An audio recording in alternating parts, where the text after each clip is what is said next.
Oi, gente! Hoje eu quero conversar com vocês a respeito de marcadores ou traçadores ambientais, que na verdade são indicadores de uma contaminação ambiental. E você sabia que aquele adoçante que você usa lá, né, no seu café, no seu chá, ele é um indicador de contaminação ambiental? Vamos falar sobre isso mais para o final do vídeo.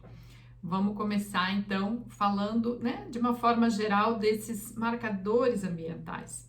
O que pode se querer identificar então, né? Porque a gente vai estar identificando uma contaminação ambiental com esses marcadores. E aí eu posso querer identificar a poluição proveniente de uma indústria ou posso querer identificar a poluição proveniente da atividade humana, de esgoto sanitário. No caso de uma indústria, é mais simples, porque a gente precisa identificar, entender qual é o processo dessa indústria, saber que componentes, que produtos que ela utiliza e o que pode constar lá no efluente final. Então, a partir daquilo ali, se pode estabelecer, escolher um componente, um composto específico que eu vou querer analisar lá no efluente e que, digamos, eu posso querer monitorar esse mesmo composto lá no corpo receptor, digamos que essa empresa lance, né, no corpo hídrico receptor, então eu posso monitorar algum composto específico. Até a legislação prevê isso, né, que os órgãos ambientais eles podem pedir análises específicas conforme o processo produtivo de alguma empresa. Então, por exemplo, assim, ó, herbicidas, é possível que exista, que tenha algum composto que, ok, se deseja analisar para identificar se o processo, né, de tratamento, na estação de tratamento, ele está adequado e não se quer que este composto seja lançado no corpo receptor ou que seja numa quantidade muito pequena. Então, se pode escolher esse composto específico. Mas agora pensa assim para uma contaminação proveniente de esgoto sanitário. O que se utiliza muito comumente é Escherichia coli ou coliformes fecais. Então, você sabe que tem uma contaminação de origem humana através, né, quando se analisa bactérias coliformes totais, coliformes fecais. Mas aí a gente entra em duas categorias de marcadores ambientais: marcadores químicos, que foi, por exemplo, o caso que eu falei da indústria, e marcadores biológicos, que aí é o caso da Escherichia coli ou do coliforme fecal.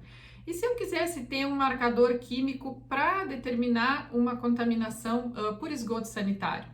Aí que eu vou chegar lá no nosso adoçante. Mas então vamos ver esses dois tipos, né? Os traçadores, os marcadores químicos e biológicos. Qual é a vantagem do marcador químico? Ele é muito mais estável e a minha análise também é muito mais rápida. Pensa lá, se eu quiser fazer, por exemplo, alguma bactéria que eu queira fazer alguma análise, é possível que eu precise inocular numa placa. Então tudo isso é mais demorado. Já esses marcadores químicos são muito mais vantajosos por isso, pela rapidez e pela estabilidade deles. Existem três categorias desses marcadores químicos. Primeiro deles, aqueles que são produzidos pelo homem. Aí vou dar um exemplo para vocês. A gente tem os esteróis e os estanóis. Aí, um exemplo desses esteróis é o colesterol. Quando ele passa pelo nosso trato digestivo, ele é transformado num estenol. E isso só acontece no nosso trato digestivo. Então, esse tipo de transformação não aconteceria no meio ambiente, não aconteceria no meio aquático. Então, se sabe que a presença de um estenol, ele vai indicar, sim, uma contaminação, uma poluição fecal, porque ele foi produzido pelo homem. Esse seria um tipo, são poucos que tem, eu acho que esse é um dos únicos que se menciona, que se pode monitorar, então se detectaria, né, se diria, ok, se for encontrada esta molécula, é porque existe uma contaminação humana. O outro tipo de marcador químico seria assim, aqueles que se encontram nos esgotos, por exemplo, o que se tem nos detergentes, né? Então é normalmente encontrado. Aí vou dar um exemplo aqui para vocês, que é o agente branqueador. Então tá aqui, ó, olha só, essa molécula super grande, certo? Esse agente branqueador é o que se utiliza para branquear a roupa nos detergentes e ele é utilizado em pouca quantidade, mas ele não é degradado. Então, vocês olham lá, né, aquela super molécula, então dá para imaginar que isso é bem estável no ambiente. Quando se detecta essa molécula, se sabe que é uma contaminação humana, mas não pode ser atribuída a uma contaminação fecal, ok? Porque isto está nos esgotos, mas até, né, pode ser proveniente de lavanderias, de pias, por exemplo. E, então não se atribui uma contaminação fecal, mas é uma contribuição humana. Então existe, né, esse tipo de marcador que pode estar presente nos esgotos produzido pelo homem. E a terceira categoria são aqueles marcadores que passam pelo corpo da gente, que não são metabolizados. E aí entram vários medicamentos e entra também lá o adoçante, que é o que a gente vai ver agora. Vamos começar pelos medicamentos. Quem assistiu aquele vídeo sobre efluentes hospitalares que eu disponibilizei para vocês, lá eu comento sobre os antibióticos, né? Que eles são parcialmente metabolizados no nosso organismo e eles são excretados. Então, aquela parte que não é metabolizada, ela é excretada na forma original do medicamento. Então, a mesma coisa acontece aqui com esses medicamentos que se tem que eles são utilizados, né? São traçadores que passam pelo organismo da gente. O que se teria? Anti-inflamatórios, antidepressivos e ansiolíticos. Agora aqui vocês vão ver uma lista deles que eu vou mostrar que já são utilizados como marcadores químicos de contaminação humana, que se sabe que a presença deles indica, né, contaminação de origem, de esgotos de origem humana. Aí se tem, ó, carbamazepina, ela já é utilizada como marcador, propanolol, diclofenaco sódico, ibuprofeno, atenolol, o nosso Tilenol, né, que é o acetaminofém. Todos esses medicamentos, eles já são utilizados como marcadores ambientais, marcadores de contaminação ambiental. E aí, a parte, né, dos medicamentos, se teria o quê? A cafeína e os adoçantes artificiais. A cafeína tem essa molécula grande, então, se vocês podem ver, são moléculas que são difíceis de serem degradadas. A cafeína, ela é bem atribuída, assim, a contaminações de grandes centros, né, que é mais fácil de se identificar e ela é muito detectada no esgoto tratado, isso eu tô falando, né, a gente tá analisando lá no corpo receptor já. Ela é bem detectada nos corpos hídricos de grandes estações, de grandes centros. E um outro que se utiliza também, que vale comentar aqui, que é comum se fazer, é a presença de compostos de nitrogênio, né, nitrato. Isso é bem comum de se analisar, mas qual é o problema de se analisar, por exemplo, o nitrato? O nitrato, ele já pode conter em alguns tipos de água, ele existe, ele prevalece em alguns tipos de água.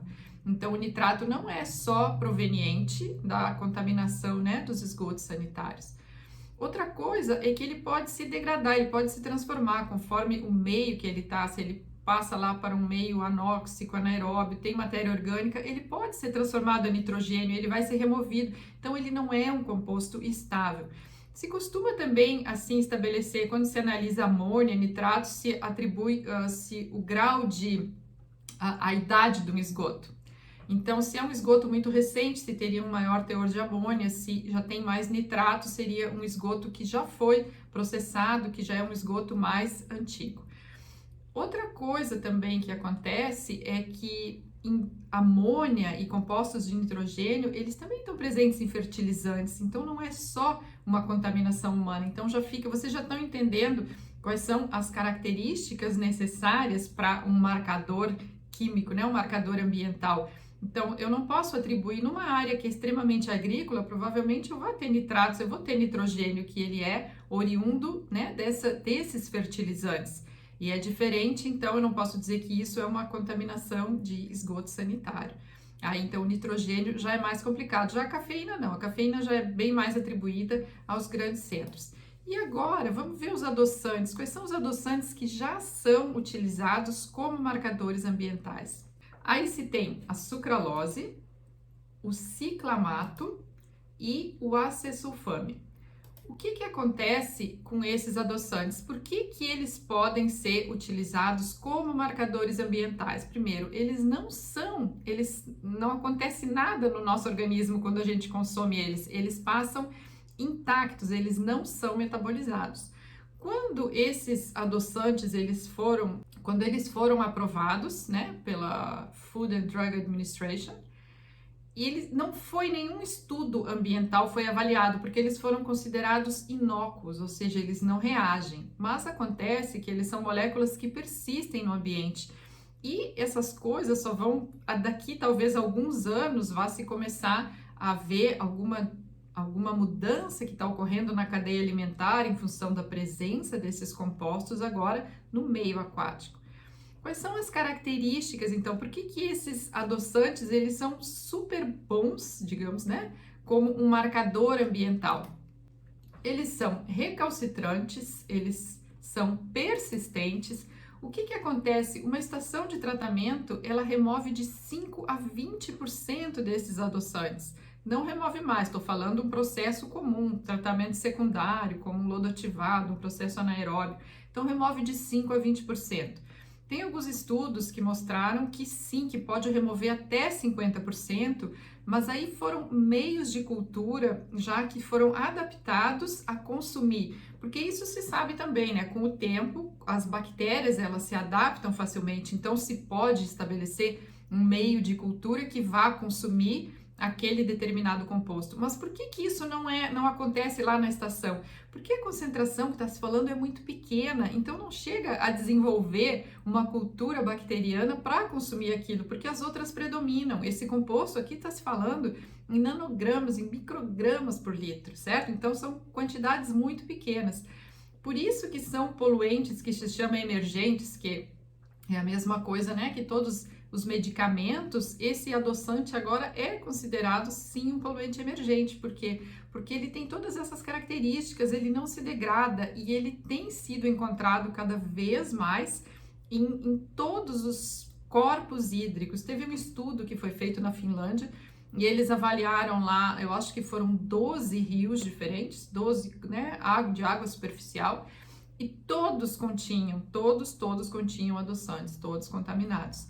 Então, claro, não se sabe ainda qual é o impacto disso que vai ter em toda a ecologia local, mas alguma coisa, sim, pode mexer na cadeia alimentar. Vamos ver o resto das características, vamos continuar olhando as características, então.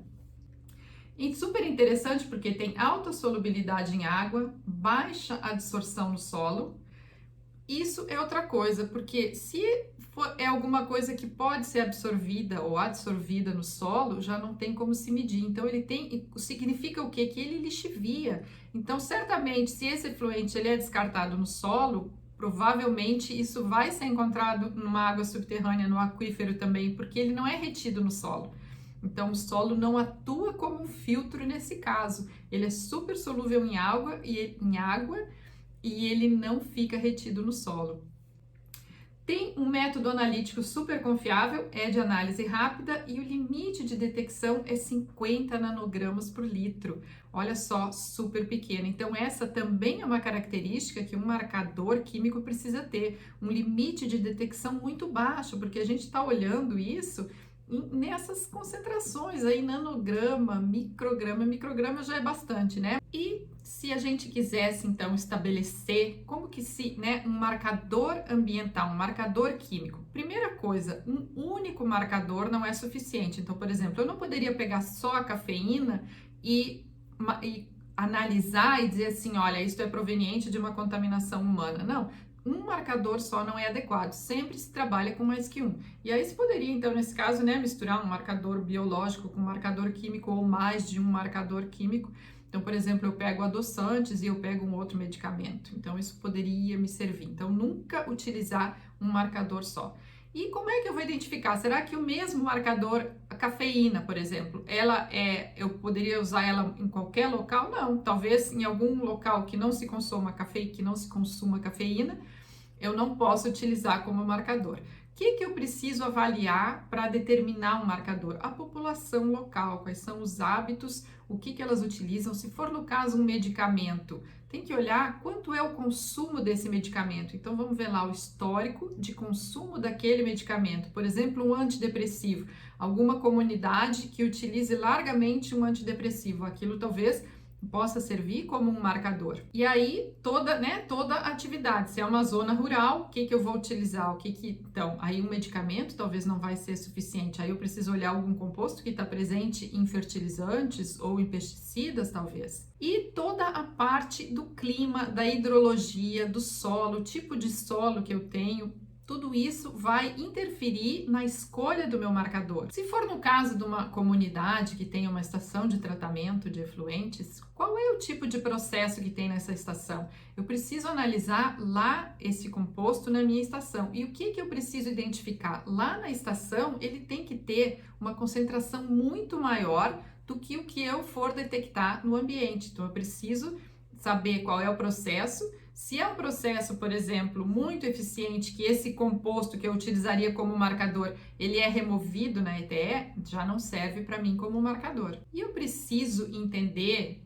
como este composto ele é atenuado no ambiente, como que ele se degrada, como que ele se transporta, se ele fica retido no solo ou se ele não fica, ou se, por exemplo, ele é degradado com a ação da luz solar. Então, tudo isso eu preciso entender. E aí, como eu falei, ele precisa ser analisado em uma concentração maior na estação de tratamento. Depois, isso vai se atenuando. Eu preciso analisar ele no canal, digamos, num canal, existe um canal, alguma tubulação que ele é lançado no corpo hídrico ou que ele é descartado no solo, eu preciso analisar ele então, ou no corpo hídrico, eu preciso analisar no solo para poder entender como é esta atenuação. Depende, então, digamos, o tipo de solo que eu tenho, ou o tipo de corpo hídrico, o pH vai interferir, a temperatura, qual é a estação do ano, se tem épocas de chuva, se não tem. Então, vocês veem que para identificar este marcador ambiental não é simples. Eu preciso saber todos os dados da população que consome esse marcador, digamos assim, os produtos que têm esse marcador. Então, eu preciso entender os dados da população, eu preciso saber todos os dados do ambiente, do local que isso acontece, se seja no solo, seja na água, como que isso vai interferir, e eu preciso entender tudo deste marcador, como que ele é degradado. Por isso que se vê várias pesquisas a respeito disso, para entender os mecanismos de degradação e para saber se esse composto, se esse produto químico ou um composto, ele vai ser degradado ou não, ele vai persistir no solo ou não. E aí, essa parte dos adoçantes, então, eu acho que é uma coisa que a gente fica chocado com isso, porque é uma coisa que é muito utilizado em tudo, e tá vendo assim, que simplesmente ele tá passando pelo nosso corpo e vai direto, não é degradado numa estação de tratamento comum, que é o que se tem. Se precisaria processos oxidativos avançados para degradar, porque eles são persistentes. E então isso assim, é praticamente como se despejar direto na pia, certo? E passar direto e parar no rio ou seja lá no solo, aonde for, e vai acabar contaminando o lençol freático. Então assim, eu fiquei muito impressionada com isso, não é uma coisa muito recente assim, mas sim tem começado a se falar desse problema dos adoçantes. E esses estudos, então, cada vez estão evoluindo, e é uma coisa de se pensar agora, então, no consumo que a gente tem dos adoçantes, o que isso pode estar causando. Não é nada agradável, eu sei, todo mundo utiliza muito, mas sim há de se pensar qual é o preço que vai ser isso. Talvez não seja nem para nós, talvez seja em outras gerações que vão identificar qual é o preço que eles vão ter que pagar por isso.